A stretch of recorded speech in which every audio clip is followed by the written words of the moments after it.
I call Clayton Mitchell. Thank you, Mr Speaker. Great to see you, everybody back here after a extended holiday over the Christmas period. Certainly those people that lived outside of Wellington look like they've got a bit of a tan. You included on that, sir. A couple of Wellingtonians looking a little bit pale, so let's just hope the summer picks up in the capital and they can actually start enjoying it like the rest of the country has certainly started to do. On a brighter note, I just also want to congratulate the Prime Minister, although this is not my response and reply to his debate today, with 3 appointments that he made last year, and I've already spoken to those people, but great to see the Minister, Honourable Alfred Naro, sitting here, and the new Minister that deserves certainly his position, and also Mark Mitchell, and we've also seen Dave Bennett being appointed, and it's going to be good to see how they perform in the House. Although I have some sort of scepticism here when it could be a little bit like moving Waldorf and Statler from the ranks of the Muppet Show, who seem to churtle away quite a bit to themselves over there in the corner. And I noticed that they've separated you from the government benches there, Mr Naro. So you might be able to work your way back together. But certainly congratulations. Look forward to working with you. The Charities Amendment Bill, Sue, that we are here to speak about tonight is very innocuous. I have to say it's only got 3 points and they've been articulated on both sides of the House this evening, so I won't spend too much time delving into those 3 points, although I will touch on them. But the Right Honourable Ruth Dyson does point out correctly, sir, that New Zealanders are a very giving people. We do give our time and we do give our energies and our support to the plethora of charities that are around our communities, and time is probably one of the most precious things that they give. But the reality is, sir, there is a minor problem within that. And so far, not all charities could be said that are there necessarily for the right reasons. And I'm going to touch on that a little bit later on as I go on through my speech, sir. There is a couple of elephants, or certainly one elephant and potentially a ginormous hippopotamus in the room that I will touch on. The first of the 3 clauses that we have got amendments for in this Charities Amendment Bill, sir, is the fact that if a person has been charged with a tax evasion, if they have been bankrupted or been convicted of tax fraud, that they are not eligible to hold a position as an officer within a charitable organisation, which makes complete and utter sense.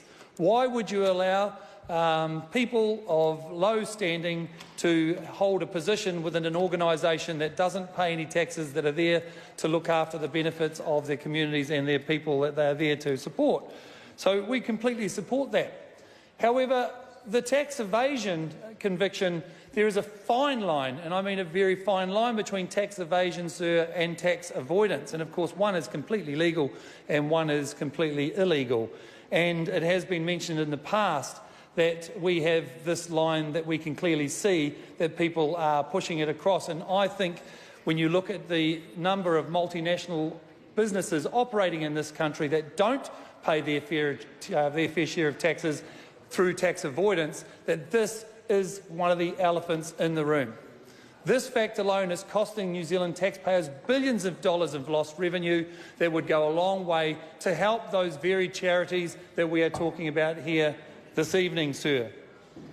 The second clause that this extended removed Statutes Amendment Bill, the Charities Amendment Bill, sir, affects, is to do with the timely coming up with information to the Inland Revenue or other government departments within a 20 working day period, or face losing your charitable status for your organisation. Sir, that again makes absolute sense. What have these charities got to hide? If they can't get that information quickly enough, then it would certainly question how well that organisation has been run, and New Zealand First certainly, again, as a good gesture, supports that part of the bill also, sir.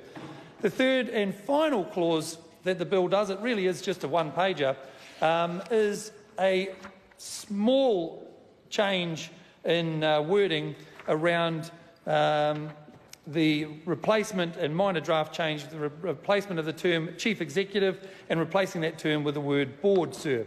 So pretty self-explanatory, Very, very positive for the charities, organisations around the country to have this, and certainly for the greater good of New Zealanders, as I've already talked about one of those elephants in the room.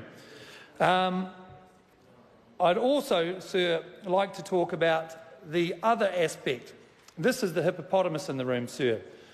And no, we've had the elephant, now we're on to the hippopotamus. Is the fact that the statutory definition of charitability arises from the Statutes of Charitable Users, which is the 43rd statute of Elizabeth I, dating back to 1601, can you believe? Wow. That's right, 1601, which sets out 4 categories for relief of poverty, religion, education and other purposes of benefit to the community. That's what it does. Right, the Statutes of Charitable Users, the 43rd statute. There have been, sir, a large number of cases which developed the law around this, and some statute law as well, especially concerning the registration of charities under the Charities Act back in 2005. That Act contains a limited definition in Section 5, but there has not been, for New Zealand, a comprehensive redefinition of the purposes which will be accepted as charitable purposes, and the Statute of Charitable Users back from 1601 still applies, sir. And this is absolutely ridiculous. New Zealand First is saying that it is well and truly outdated, it is not fit for purpose, and it needs revision immediately, so that there is a far better clarification around the purposes of charitability in the circumstances and suitable for the 21st century, and not some loophole, sir, that some multinational and big city businesses exploit for their own benefit. This is the hippopotamus in the room. This, I think, the New Zealand taxpayers are absolutely sick to the back teeth of, seeing this exploitation of our charitable nature.